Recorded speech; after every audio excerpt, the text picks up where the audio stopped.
Hey guys, what's up? It's been a while. This is Giorgio from Georgio Says, and I'm back with my podcast. I actually am rebooting my podcast. I know that I have episodes out, but I wanted to really get committed to bringing podcast episodes weekly to you guys. And I wanted to kind of do a reboot, like I said. So this is officially my season one, episode one, if you will, episode. And I'm really excited because for this episode in particular, I got to do it live in my home, in my little studio area. I got to use some of my equipment. So this one was in person and it was with someone that is local to me in the DC area, Raffi. And some of you may follow him already on TikTok. He has his handle as Wait, Don't Do It. And he co hosts a podcast, which is called Wait, Don't Do It. And it's a really great podcast. He gives a lot of insight to things going on in DC, DMV proper, if you will. He gives really funny commentary. He does really funny skits on his TikTok. So I was really excited that we were able to schedule time, hang out, have a really fun time. And as you will get to see on this episode, we kind of start getting a little slurry towards the end, but that's okay because it was all in fun. We had a cocktail from the Cook It, Spill It, Throw It cookbook. We had, I think we made the Munchausen mimosa, which was really, really delicious. But nonetheless, I won't keep talking, but enjoy this episode. Let me know what you guys think. And as always, if you guys could give me a 5-star review on anywhere you are listening to this podcast, I would greatly appreciate it. All right. Enough talking, Giorgio. Let's get into this really fun episode. Enjoy. Welcome to the Georgio Says podcast. Spilling the tea with Georgio Takanokis. If you love to keep up to date with all the latest pop culture news and celebrity gossip, then this is the podcast for you. Now, please welcome your host, Georgio Takanokis. So I discovered you actually when the Nelly's situation was going on. You popped up on my FYP, and that's how I started following you and realized you had a podcast. But yes, he is a big Housewives fan. So we're here to talk about the latest episode of Real Housewives of Beverly Hills, of course, and then we're going to talk about Ultimate Girls Trip. But before we get into all of that, I want to shout out our cocktails for the evening. This is the Munchausen mimosa. Well, yours is still the Munchausen mimosa. Oh, but yours I'm a gullet, so mine is gone. Yours is just a mimosa now. My second drink has been a mimosa. Because I was like, I'm not freshly squeezing a fucking drink. It really did take a long time to make, even though it's a simple drink. And the drink actually comes from the book Cook It, Spill It, Throw It. This is the Not So Real Housewives parody cookbook. I love this book. This is actually the first time that I'm using it for anything cocktail related. But yeah, so you can get this book and get the cocktail ingredients and make your own. So anyways, now let's get into some things because I want to talk to you about just Beverly Hills currently. Are you watching? I mean, first of all, I am watching. I will say Beverly Hills is one of the ones that I lost track of for a second there. Because like I was not there for Puppygate. Because I was like, girl, there's better things to talk about. And I think I lost track right when Teddy, what's her name? Mellencamp. Yeah. We all know Teddy. The fiercest thing that she's ever done is drag Vicky Gunvalson on Twitter for no reason after Ultimate Girls Trip. Yes. Why don't you like Teddy Mellencamp? I don't have to have a reason. Love it. But I will say now, like ever since Erica's drama came back, and like we all, as a gay, like 4 years ago, Erica was that bitch for us. Oh, I mean, she was a perfect like model of what a bitchy gay was. You know what I mean? She embodied all and of she that. did it right back in the day before the golf. She was, because we are annoyed of the bitchy gay that's like annoying, right? That's like, you're fat and like you need to lose weight, but like I love you. Like that's not charming anymore. But she always did it in a way that made her seem like she was with it. Yes, and right? I think she was more reserved with it. Like she made her look more icy so that she didn't have to like really talk about stuff. Yes, because now we realize that she had. Well, it wasn't her money that she Yeah. was blowing it on. So. So it was all a scam. But like when I found out that bitch was actually lying to us the entire time, that's when I started rewatching. I'm not gonna lie to you. I was sold. I was like, I have to watch. I think the Hulu doc really got people invested in it, truly, Yes. because I think even people that were not Housewives, like audience members that watched it, started watching last season because of the Hulu doc.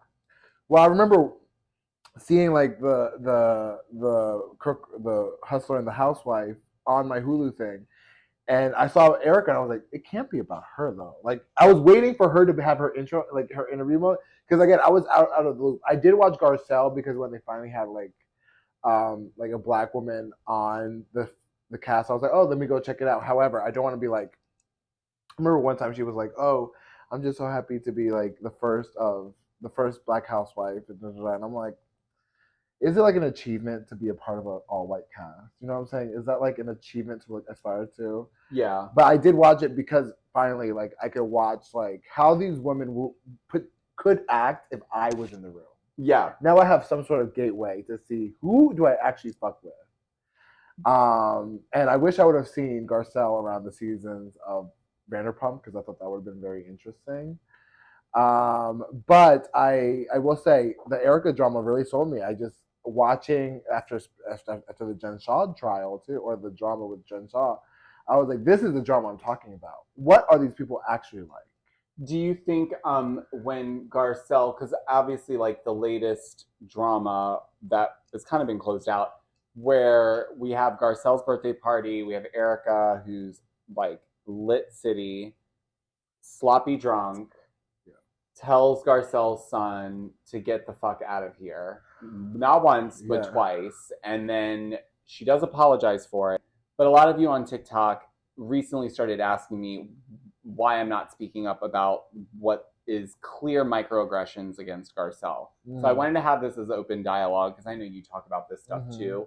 So what are your thoughts when we're talking about Garcelle being on this cast and dealing with this group of ladies, but also do you feel like they treat her differently in their way of like, I don't know, the altercations even? Like do you find that there's any microaggressions there that maybe they just don't even realize because a lot of it is subconscious sometimes? I think that there's definitely layers to this shit. And I'm like, as like before, like when I originally saw Garcelle on The Housewives, my perspective of race and for myself as race, as a Latino gay man, I'm touching my shit. But as my perspective as a gay man or whatever, like it has changed. Even since those 2-3 years that she's been on the show have even multiplied since then. Yeah. My cognition of like my race. And so when Garcelle joined, I was just looking for like how are they gonna treat her as just a black woman? And then you just saw certain things, especially in that season finale, in that reunion where Kyle really brought up Garcelle's wallet and was on her first season and was like, and like she had no problem bringing it. Yeah, and we know, and we have to know, and we know how things work. I know Kyle has seen money issues from other girls, especially now that we know that Erica may have not had full charge of her money. Yeah. Until all this would happen. I feel like there were other money issues that Kyle probably has never brought up, will never bring up, to spare other people. But with Garcelle, she had no problem just speaking it because people expect that kind of behavior. Like Garcelle said, people expect black and brown people when they go to spaces to not either donate or tip. That's correct. Like a bottom. That's like that's something that people like assume, and that's the best way that I think that she could explain it. Yeah. But I think ultimately it came also from the fact that you never want to. The biggest thing that white people don't want, especially like white people like Kyle, is to be assumed with the lower white class. And this is where the other conversation starts becoming more interesting, is because to me, after these 3 years, I'm realizing that I love Garcelle. Don't cancel me. I love fucking Garcelle. But me and Garcelle are two different people because we're two different classes. So Garcelle is able to live through a lot more or like experience all this microaggression and might be able to just like put it away more because she's in that class that tells her that she is valid in that space. Does that make sense? Yeah. There's this notion that people talk about is that you're more likely to relate to people in your class than you are sometimes to people in your race.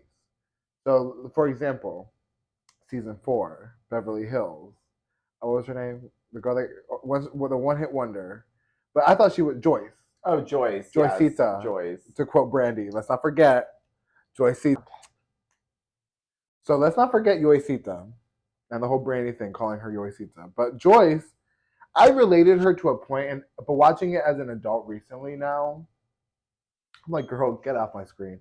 I realized I couldn't relate to her because even though she's a Latino woman, her lifestyle and the way she presents just generally in life doesn't allow me to relate to her at all. And I know that she's a woman, so as a gay man, how can you relate to her?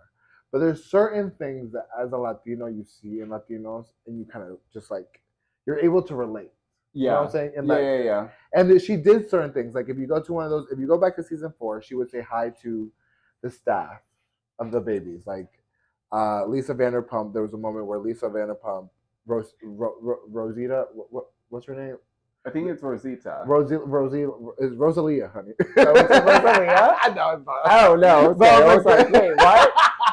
It's Rosalia, honey.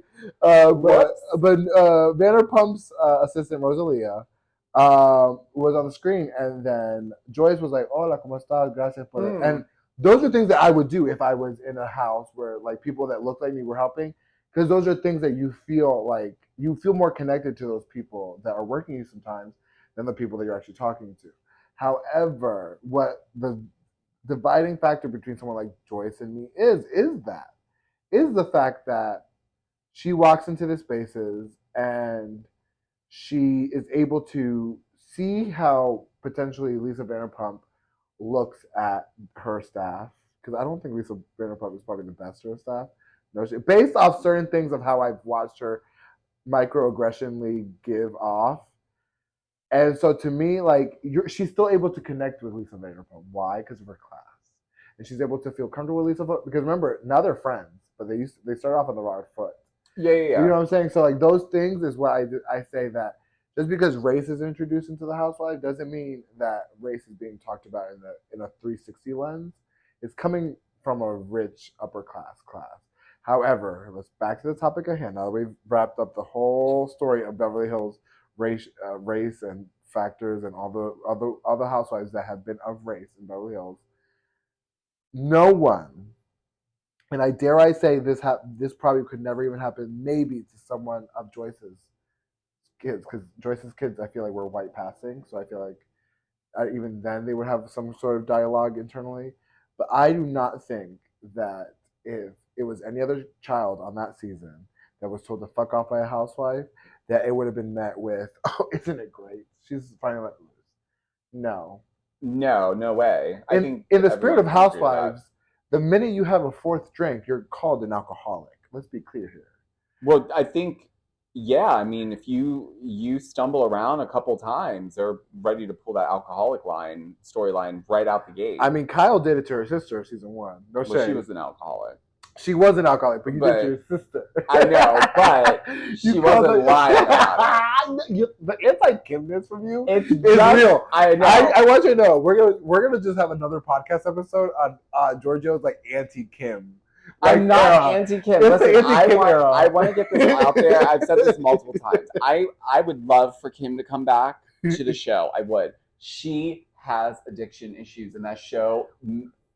The show fucks with her. I understand that. Yeah. Every time she comes on as a friend, someone will be like, she'll just come for one thing, and they're like, "Kim, you just got arrested. How does it feel?" And it's just like, oh my god, she doesn't want to. Like, it triggers her, and then she didn't even watch the show, which was another thing. Because I mean, that shows how deep how deeply toxic it was. So yes, I love Kim. I want the best for Kim. That's why you don't want her back on the show. Yes, because I feel like they would use her. She's the easy target. And watching season 4 and season 3, watching how they just dragged her for no reason, and like, but Kim, like I said, the reason why I would love Kim to come back is just because even though she is problematic, and I, as a person of color, I can kind of see how she could be problematic. I do see her like how she wrapped up these bitches in a heartbeat.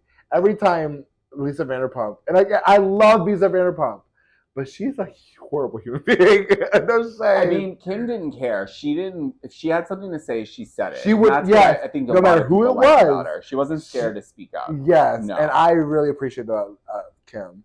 And I think that's something that I miss is the fact that now, if you look at this seasons and all the seasons of Housewives, but specifically Beverly Hills, it seems like these women, this is why I say, like, what is lying behind the veil?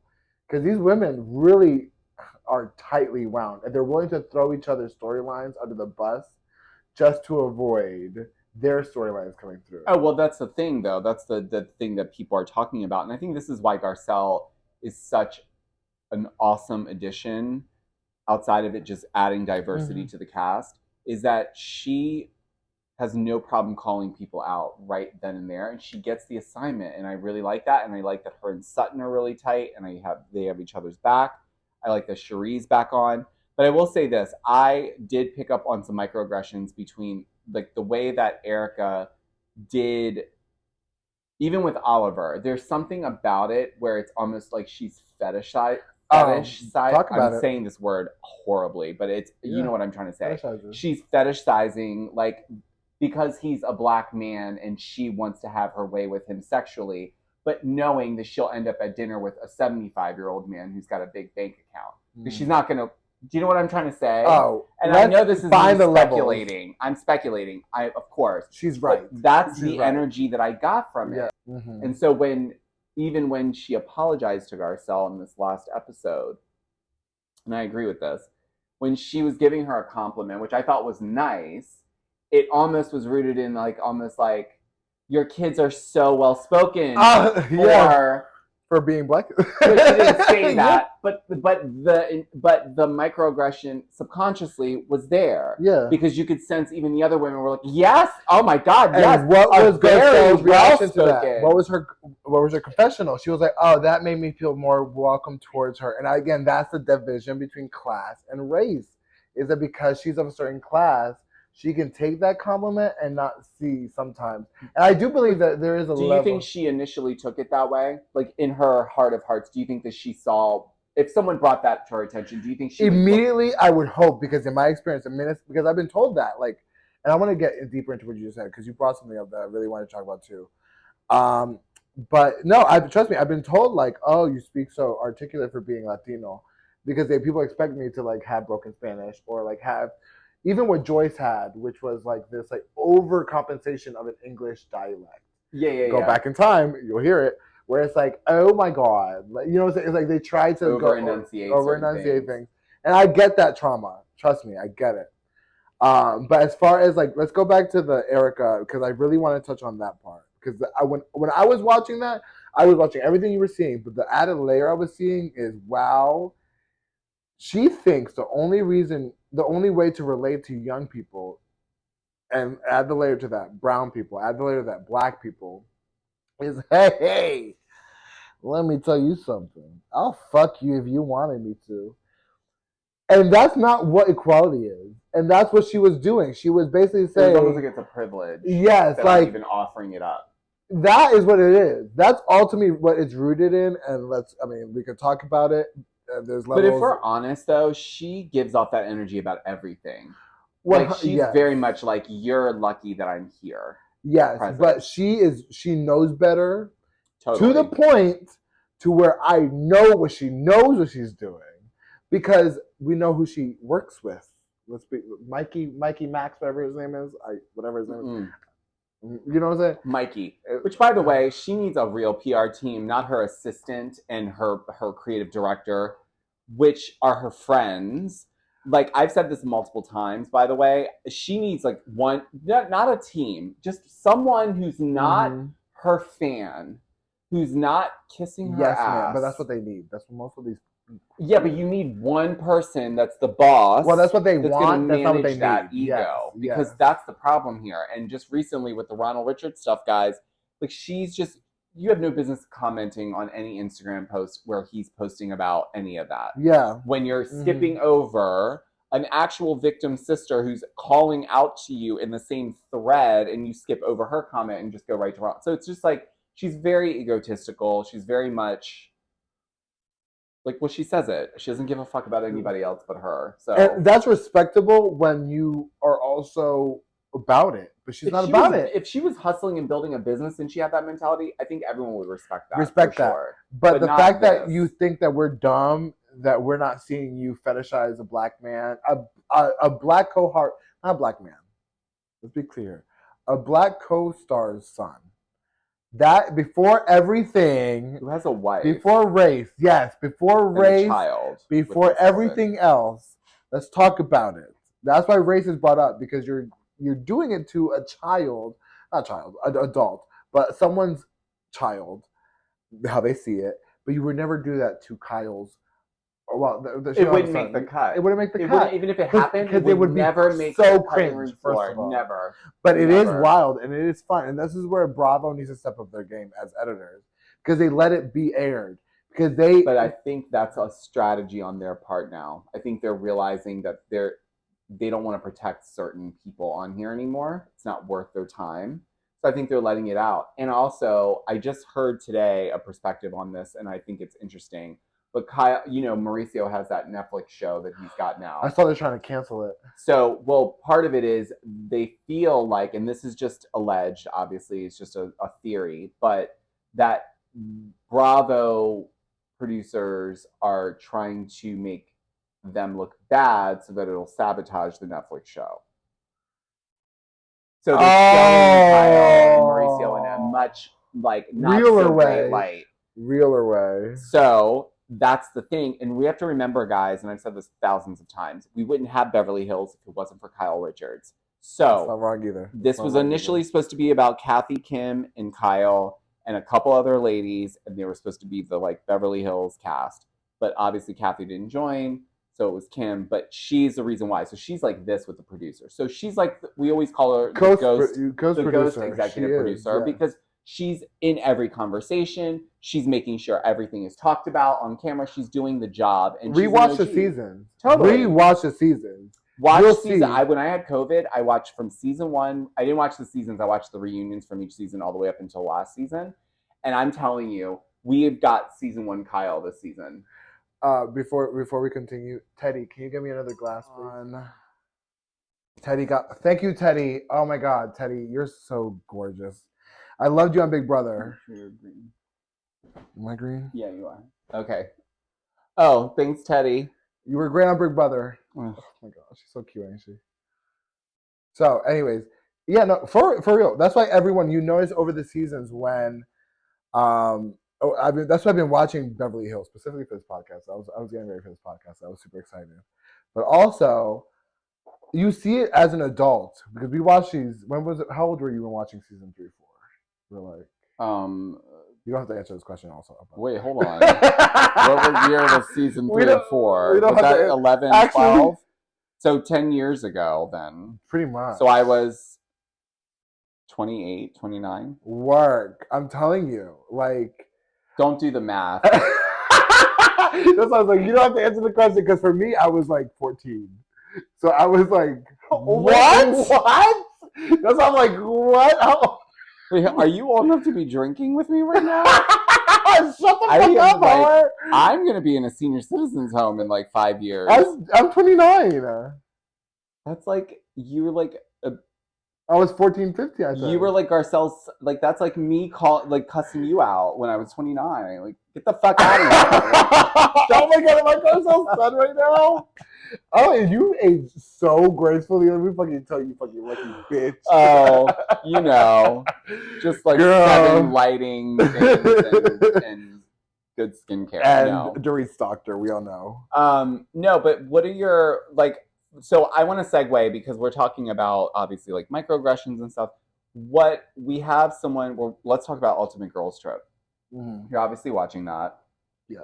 We got Brandy. We have Taylor. We have Vicky. We have all the ex-wives that are no longer on, except Dorinda's on pause. Just so we're clear on that, guys. She wants fired. to She's know. on pause. But nonetheless, speaking of microaggressions, and we're talking about Joyce earlier, there was a scene in season 4 when they're all sitting by the pool. I can't swim? You're a black person.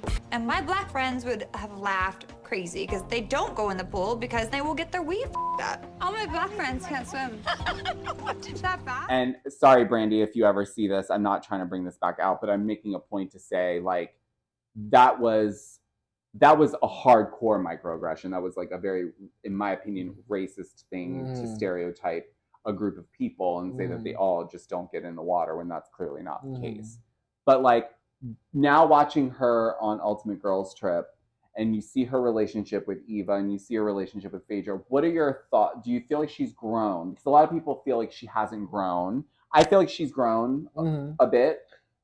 Not like by leaps and leaps and bounds. I think she's still Brandy, but I think she's grown in other areas.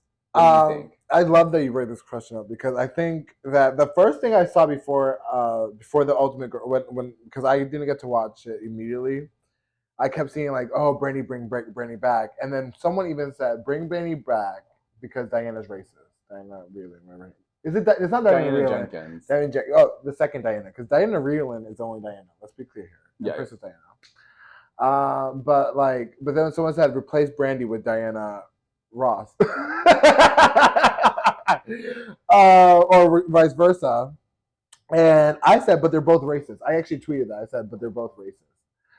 And because I specifically was talking about that swimming pool scene.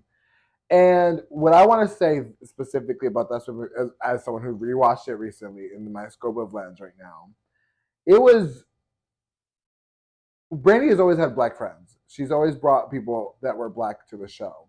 Because again, she is not younger. I don't think she's younger by that much.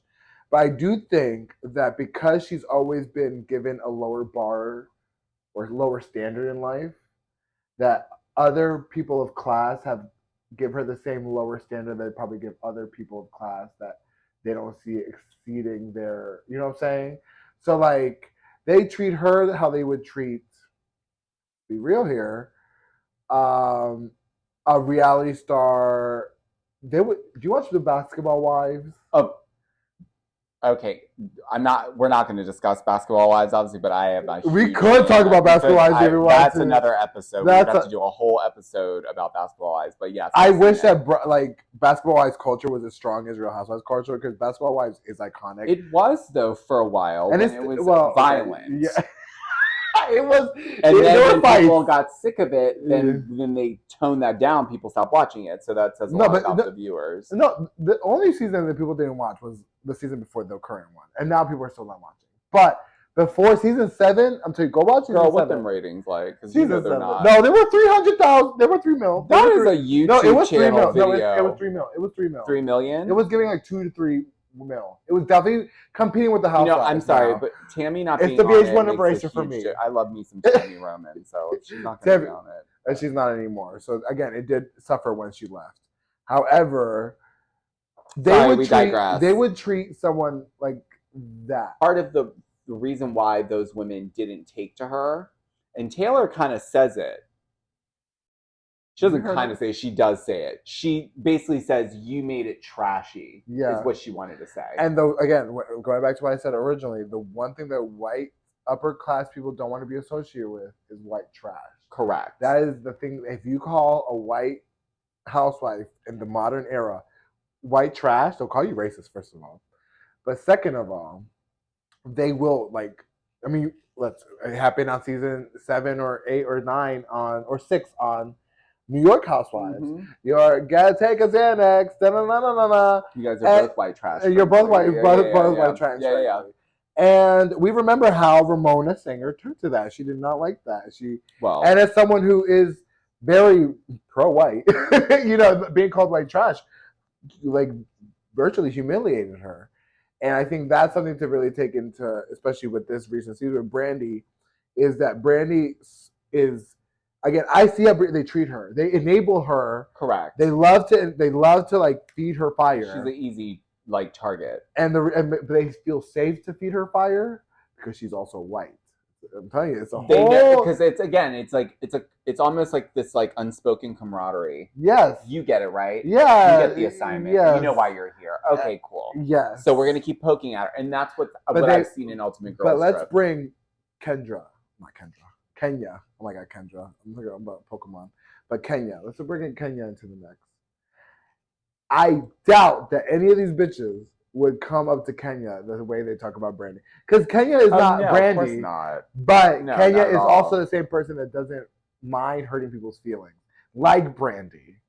And even if, dare I say, Kenya was like, y'all dumb bitches, da da da, they wouldn't step 2 words to Kenya.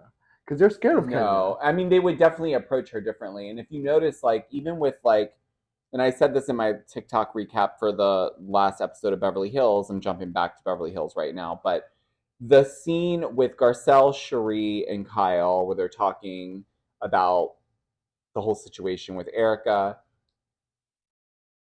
I felt in my mind that the reason why that conversation, I just felt like Kyle was more on guard than she would have been if Cherie was not there. It was almost like, not to say it was 2 against 1, but it was clearly a support system that Garcelle needs to have, in my opinion, on the show. And quite honestly, I felt like that conversation would have gone completely different if Cherie was not there. I think it would have been a little bit more combative. And I think that I like Cherie for a lot of reasons. And I think Cherie knows what she's doing also. I don't know if you remember when she said... She's been on this. She added fuel to the fire when she said, and I quote, "I would also fuck Oliver." Did you hear that? Yes, but that's the other thing that people are bringing up. What's the difference between Cherie saying that and Erica and then high-fiving her? And a lot of people said, and I did read the comments, a lot of people were saying that the difference was she didn't say it in front of Garcelle's son. At this point, it's on national TV, so you are saying it in front of her son. But I don't know. Like, what do you think? Because I haven't really spoken on it. What I would say Cherie's doing is a couple of things. These are the 2 things that Cherie's doing with that statement right there. And this is what I thought. As a person who would be on reality TV, call me. But also as a messy person, but also as a person of color. Sometimes you try to like okay the situation or remedy the situation just so people don't leave feeling super bad about themselves. And I think Cherie's down to be that comedic relief and being like, me too, girl. I love it. And I would do that too. That's something I would do. Like, because Oliver is cute. But like, the difference is... he's definitely... No, the difference is... not a question of whether he's good looking or not. Because ultimately, like, that's something you can say. But like, ultimately, what I think she was doing was trying to play devil's advocate and help Erica out there. Also, though, but my other theory is I think that Cherie's also trying to stir up shit and trying to be like, because there's another level of when I've had multiple experiences in my life where I'm speaking about race or da-da-da, and I've had other Latinos specifically come at me, well, that's not my experience. Well, that's not how and they're trying to distance their trauma and racial trauma from their experience. That's why they're trying to like, Yeah. And so maybe that's what she could have been doing too. Like, I also agree with you, girl. He's hot. I don't blame, but also to feed the fire and to make Garcelle look a little more dramatic than she needs to be. You know what I'm saying? Well, that's what I think that's key. Is that what you think? I thought that. I mean, I've had many theories about this, but I think, and I don't know if Erica was that strategic in the moment, but I think subconsciously, I think in her mind, she knew she was on camera, obviously. Mm-hmm. She knows that she's got to do her job. She's got to be react. I wonder a little bit if they're trying their best to try to get Garcelle to react in like a VH1 type of way, so that they could turn around and use that to create a storyline out of like, oh my gosh, she's so aggressive, or you know what I mean? And obviously Garcelle's that's not her nature authentically. Like you can just tell, like that's just not her And maybe behind closed doors, she lets a bitch know. You know what I'm saying? No, I don't. But she's not going to ruin her front-facing everything that she's worked hard for these women to try to like sabotage. So even the way she handled the thing with her son, and I like appreciate the comments on TikTok when I said like she's better than me. And a lot of you said no, she's got to make sure she doesn't fall into that stereotype of her coming storming in and doing that. She can't afford to do that because that'll make her look poorly. Yeah, and like that's true when you stand back and look at it. It's like, wait a minute, she's literally on a national TV show. She's got to watch some of the way that she reacts. Not saying that she didn't get in that car and go off. Yeah, 100. I'm glad you brought that up because for sure, I think that's something that I see a lot of is like, if that was me, I would have lost my thing. I think that I've also, like I said, as a Latino, like I'm not fair skinned, but I'm also not dark skinned. So I'm in that like racial ambiguity portion where I'm either rich Middle Eastern, I dress well. You know what I'm saying? Like there's definitely like intersectional. It's like RZA vibes. Oh my God! First of all, give me his job. If you whatever like, they gave him, like Cartier, like in chains and like a like silky blouse with like some colored pants. And people call me Raffi. Go through my comments. People call me Raffi every day of my life. So Shaz, maybe you should change your handle. Maybe I should afford Gucci. How about that? But I think that's something to bring up. Is like I think that I have to, as a person of color, like I have to also like I'm a person. Trust me, y'all. I've gone through therapy. You can be I can still lose my mind today. Like you know what I'm saying? Oh, but there's a part of you that still has to be like, I'm not gonna give them that though, because that's what they want. They want to give you. They want to use you as a villain edit to formulate their opinions on what they think of the world.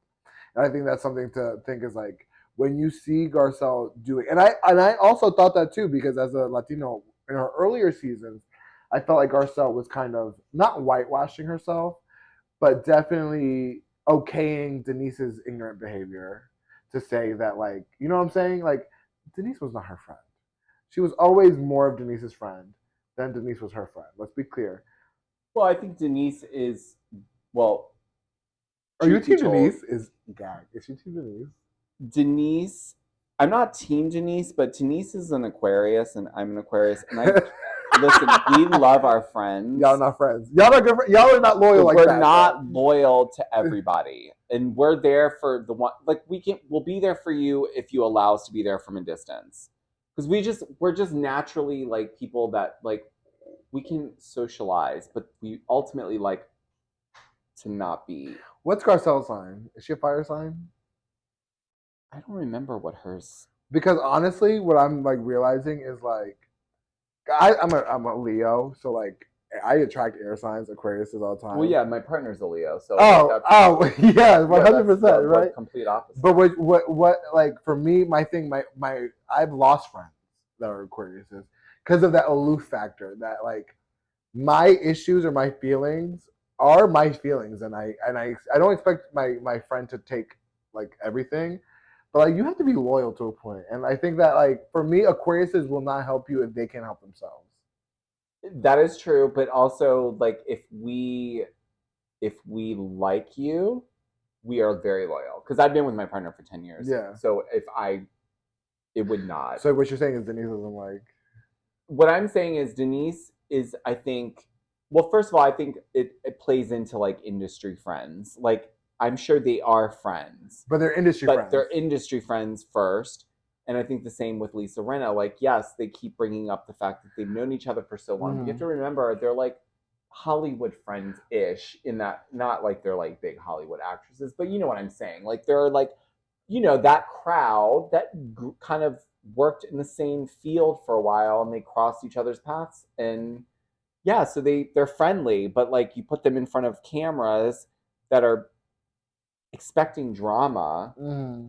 I think Denise didn't know what she was walking into. I think Denise got paid a lot of money and like it pissed off a lot of women and they were like, that's ultimately why she, yeah. What are you bringing, Denise? Like you're taking up a big chunk of money to just sit here and you're not engaging. So they set her up a little bit, I think, for sure. I think if Denise would have come gotten her money and been up Kyle's ass, and if Kyle would have bent a little backwards for Denise, because that's what Denise wanted, I think that Denise would have treated Kyle with more of industry privilege, let's just say that, than Garcelle. And I think those are the fundamental things I've seen in my experience as a DC TikToker. And or just I see myself, like, that's why I'm also obsessed with the Housewives. Is because as a person that works with people that in the industry or like in things that are meant to put our egos and our personas on camera, is that if you are a white person, people are willing to treat you more like a friend versus an industry friend. Because let's be clear here, all these queens, all these housewives are industry friends.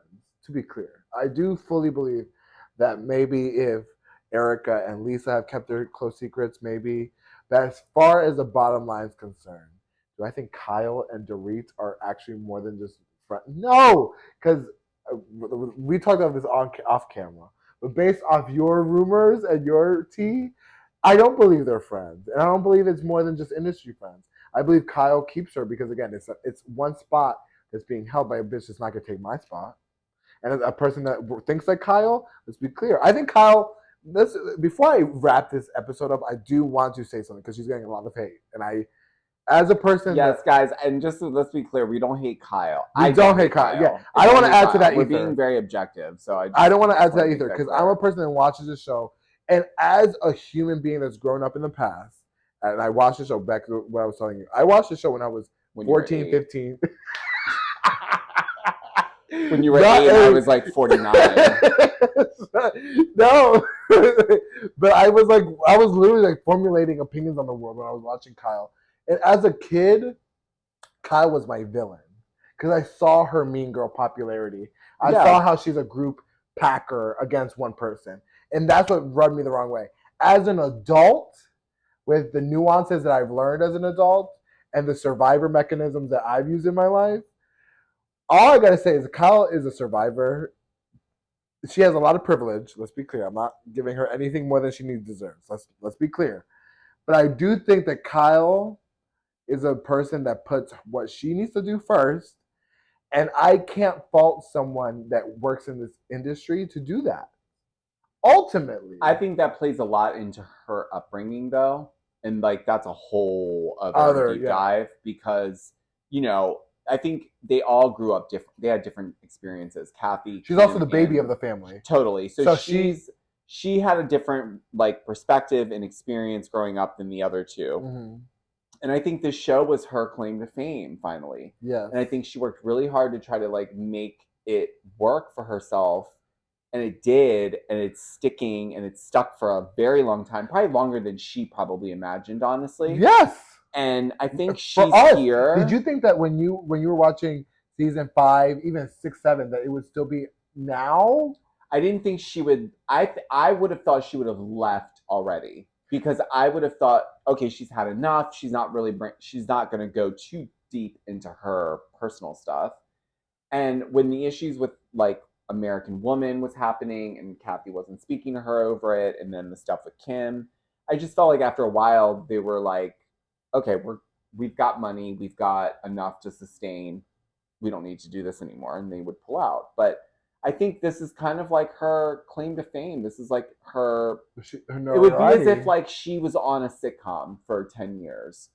Like you know what I'm saying? Like, not as an actress, obviously, but I'm saying, like, but I view reality TV as, like, the new sitcoms. Like, we're in a new era. People want more unscripted perspectives. Mm-hmm. So reality TV, and reality TV is done differently, but specifically Housewives, there's supposed to be conflict resolution throughout the season.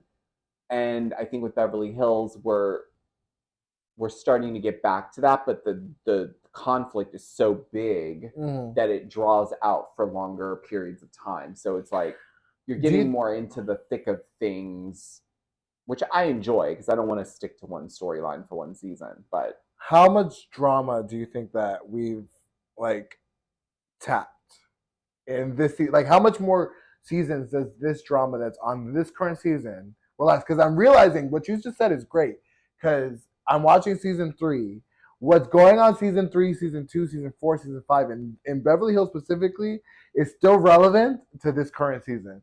You see when Kyle lost, when Kyle was the odd one out during season 4, that's when she made it her mission to kick Lisa Vanderpump out of that show and to create a new army. Because that dream team fucked Kyle up during the whole her Mauricio cheating scandal. Well, she saw what was going on. She saw. Well, here's the thing. I think, and then we'll like wrap up. But like honestly, like season 1, Lisa Vanderpump, she learned when she was at the reunion. She watched it all back. She realized what the game was about.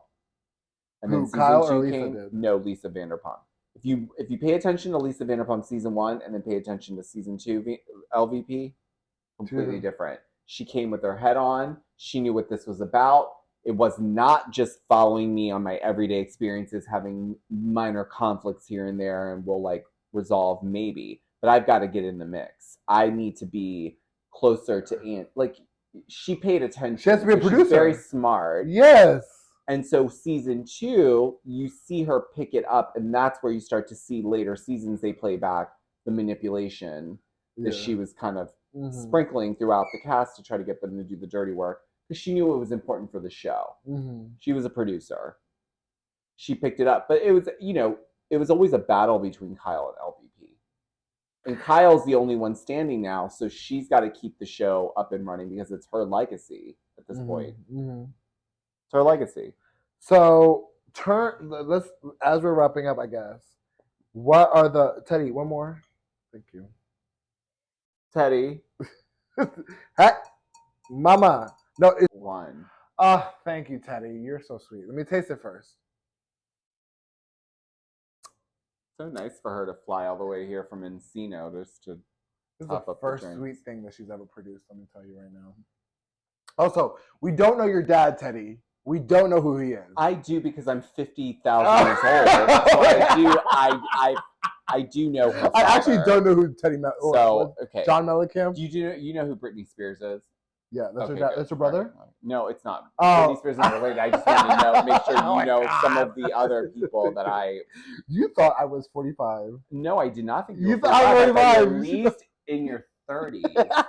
I didn't realize when you said you were 14 when season 6 was. I was like, well, Jesus I was Christ. I was definitely like 18 when season 8 was. So I want to get we're gonna wrap up, but I want to get closing thoughts. So what are your hopes for the rest of Beverly Hills? What do you want to see happen with the cast interactions? Do you like the current cast? What? I'm glad this question's coming up because I genuinely like I know we didn't get to talk a lot about Crystal. Crystal is such a wild card for me because I'm like, she's an Aquarius. Yeah, I guess that's what it is because I'm so traumatized by y'all. But I do see that Aquarius, like when it comes to the push and shove, she really steps up. And when she like knew what was going on, again, it takes a little bit of this sometimes. We're observers, guys. We're observers. We observe. We seem like we're not paying attention, but we are. We're paying attention. I want to try to give her some. But she's such an observer that I do feel like she exploits her nanny because she knows what the tropes are. Do you think she's playing that up? Oh, okay. Okay. Do I think Crystal is comfortable enough to get on camera and be like, "This woman runs my life," as what she would say as an Asian rich woman? No, ma'am. No, ma'am. She has a schedule where she can only touch her schedule. She's the boss of the house. That's her tool to use. Like, oh, I'm not a psycho. So you think that she's trying to create the narrative like I'm not bossing her around. She's telling me what's up. Joyce. So again, it's those things that you just pick up. Because again, my mom was also. Are we saying Crystal watched the season with Joyce and picked up on that and used that as like? Again, I do fully believe that there's studying, there's tactics. Yeah. And again, I don't want to veer too off, but like Crystal, I do like that she brings that. So I think keep her around because I think she's fine. To me, the people that I'm ready to move on, and I don't want to just add. I don't want to add to the fire of these hate brigades. But the people that are factually just not bringing anything anymore are Rinna. Just not bringing anymore. I'm living in a world where what happened to Dorit really happened. Okay? I'm saying this right now. Thank you so much for tuning in, guys. This is where we end the episode. This is getting to Patreon level. No, we're not going to do that. No. Well, pay up so you can hear these thoughts, because I definitely have thoughts about that. I do have a new Patreon that is coming very soon, probably next week. But anyways, yeah, go ahead. I do. Well, is this going to go on the Patreon? Can I? I'm going to do very minimal editing to this. I will say, I'm living in the world of what's being fed to us from the show. Let's just say that. And I think that Dorit's storyline is exactly what was needed for her to, like, again, I'm not hard to sell. I know I'm a person that sees everything through race and all these annoying things that we don't like to talk about. But I will say that I can watch this show objectively as a person that knows that it's not going to go anywhere and see that Dorit is giving what needs to be given this season specifically. And only in the sense that her talking heads have been fierce. I've been able to use some memes of her facial expressions. And again, that's all she needs to be right now, is that she's going through trauma. Let her live her trauma. But I will say, giving her a lot of credit. You don't think she's been giving a little bit? I mean, she's telling her story, but I mean, she's just kind of there still. Like, it's not like a big. I think the first couple episodes it was, but like no, like memes as far as like she there's moments where she like will drag Erica for being drunk. And you don't even see it, and like it's those things that I appreciate as a listener and as a viewer. I hated Dorit. I thought that she should have never gone past 2 seasons. However, now that we're on this fucking boat, let's fucking get on the fucking boat, honey. And to me, what I would want to see from Beverly Hills, just to get it close, is Crystal, Kyle. Don't fight me. I know you're tired of her. I actually do fucking think that Kyle's a necessary evil for now. Garcelle, Sheree, just to support Garcelle, but I'm watching Sheree. There's a thing about Sheree that I like her, but the way that she threw Garcelle under the bus for that argument was almost like messy. But I want her back to see is she Garcelle's friend. And honestly, I obviously the Kathy drama that we haven't yet to see yet. We have Kathy coming next week. Yeah. Am I missing anything though? Honestly, am I missing anything? Do you think that Erica has launched as much as she can? Do we need to see more of Lisa Rinna? Do we need to see more of Diana? Do we need to see more of the? I feel like honestly, and this is my final thoughts. Sutton Sutton's staying. Sutton is staying. Obviously, we need Sutton to have her friend. Sorry, Sutton. Sutton is an icon. She's a legend. I mean, listen, Sutton has. I'm gonna say this. I think Sutton has her moments for sure. But so do they. They all do. But my thing will be is that I think that's shade. They do. So shade. They all have those moments. They all have those moments where they say stuff. When all I'm saying is when Sutton literally said 543-2957 to Diana's face, and that was her call girl number. All I gotta say, Sutton won that season for me. Sutton did win the season for me because that is real shade.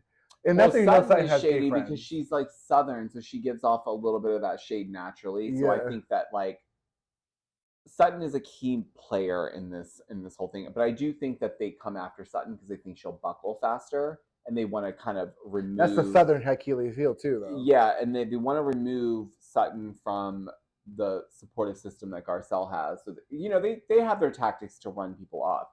But I will say that Adam from Evolution Media, who was really close with all those girls, he was a producer, he's no longer with Evolution. So those edits are going to be walking out the door with him because he was really close with a lot of the ladies. But I do think Diana is not giving us anything. I'm still unclear as to why we've given her a diamond. Falling flat, yeah. And I think Sheree's given us more, in my opinion. I feel like we should have given her a diamond over Diana. She was at the photo shoot.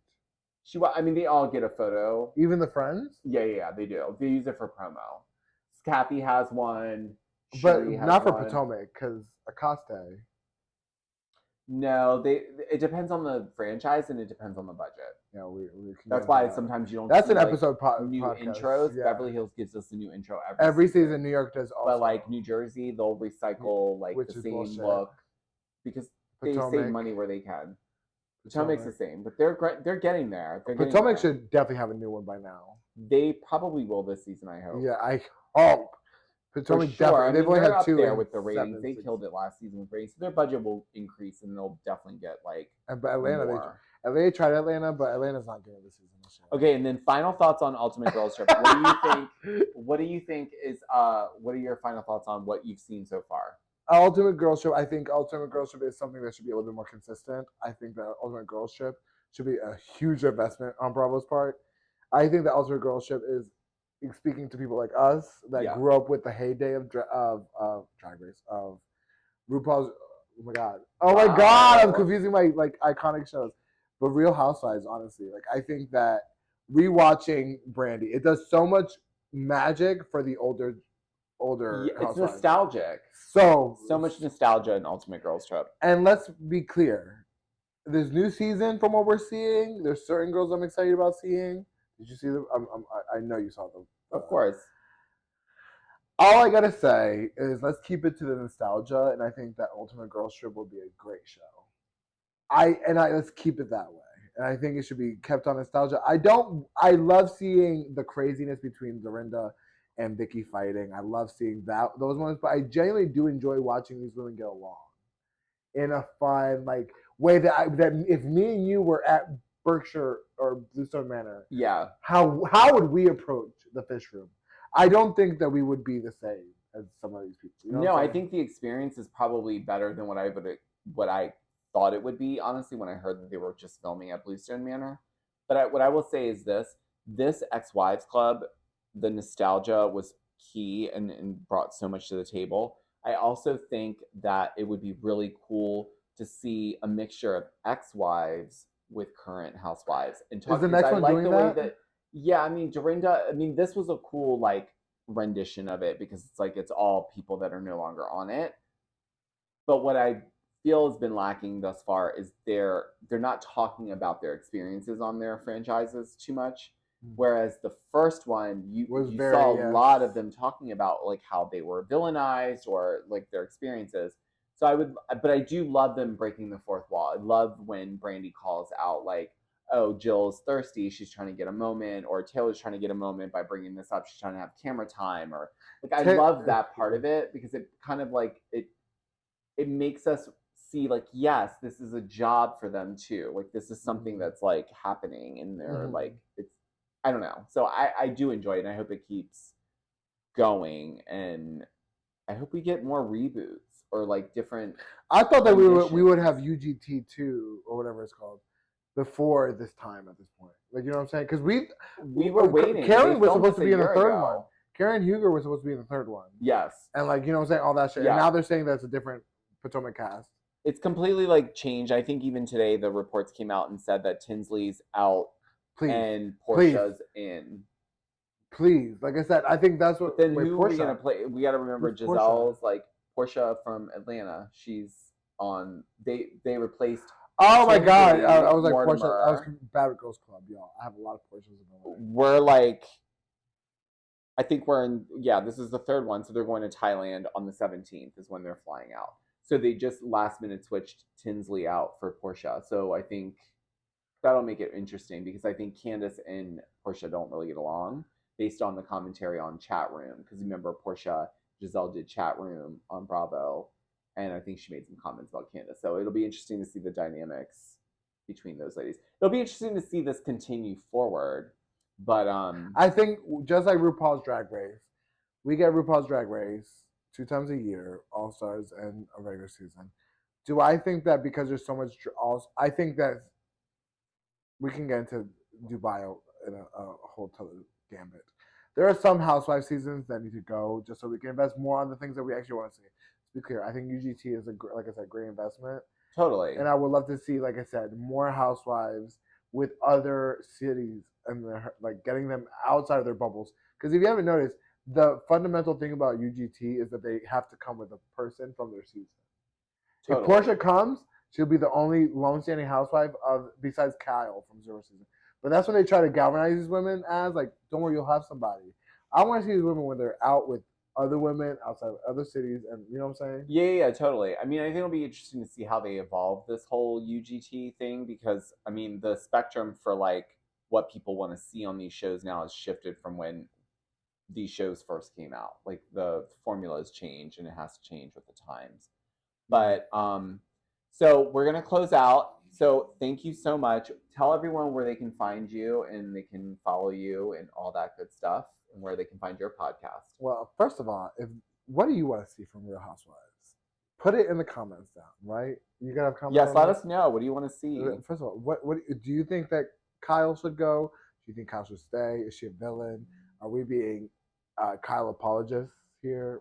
Did we attack too hard on Kyle tonight? No. I was actually way more forgiving for Kyle than I actually am. Behind the scenes, no shade. But Kyle, I want to work with you because I love Halloween. I'm a horror fan. I love Halloween. Oh, she killed that. And the fact that she used that movie as a nose job eat it. Again, I cannot dismiss iconic behavior. Let's just say that. But of course, y'all can find me on Way to Do It Podcast on IG and WDDI Podcast on TikTok. Or Way Don't Do It. It's one of those two. Way Don't Do It Podcast. It's one of those two. I'll put the links down below. And just hit me up. Do you want to talk about Housewives? Should we have a viewing party? We're working on a viewing party, I think, right? Yeah. We're going to try to do a viewing party for Potomac. I want to watch a season with y'all and see what y'all... Because like I said, I've watched Drag Race with other people. I would love to see Housewives with other groups of people. Let's see what that looks like. We're going to work that in. So, guys, thank you so much. This has been my official reboot, episode 1 for season 1 of Georgio Says podcast.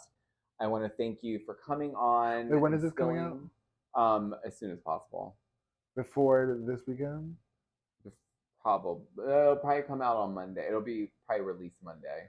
This Monday? Yeah. Oh, girl. I'll probably cut it this weekend. On July 23rd, honey. Right, plug your event. If you're July 23rd. If you're in the DMV, honey, July 23rd, we'll be throwing parties, Upper West Side Cafe. You want to party like these housewives? Party with me, honey. July 23rd, 8 o'clock, from 8 o'clock to 12 o'clock at the Upper West Side Cafe. More details on Upper West Side Cafe or at WDDI Podcast on Instagram.